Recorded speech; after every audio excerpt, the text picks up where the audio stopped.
有关二尖瓣闭锁不全或逆流所产生的心杂音，在心动周期出现的时间，下列何者正确？A. 舒张全期 B. 舒张前期 C. 收缩全期 D. 收缩末期。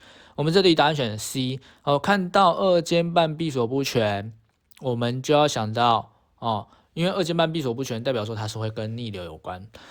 因为没关紧它才会逆流。那逆流的话是在我们心室收缩的时候，我们心室的血回流到我们的心房所导致的一个声音，所以叫做收缩全期有心杂音。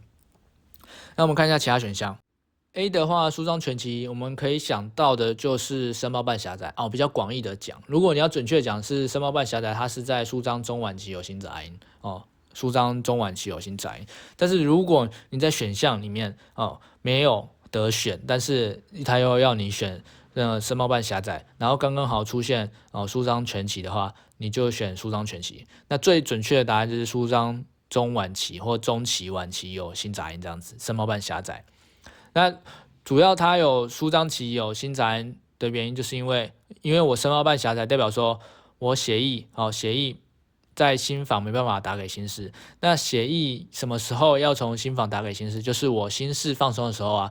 我心室放松的时候就是要装血啊。那这个时候我的心房没办法把血完完全全透过这个瓣膜打给我们的心室，因为它狭窄，所以它就会有杂音因为瓣膜狭窄就会产生一个杂音的那个声音。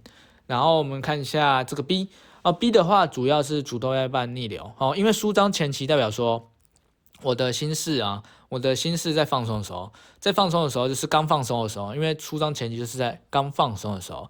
那我那个左心室把血打出去了，因为主动脉瓣没有关紧，所以逆流了。所以我的心室呢收缩完之后，刚放松没多久，血液就回流回来了，所以就是舒张前期会有心杂音出现，所以是主动脉瓣逆流，跟主动脉瓣逆流有关。那我们这题呢，主要就是选 C，然后二尖瓣闭锁不全跟这个收缩全期有关。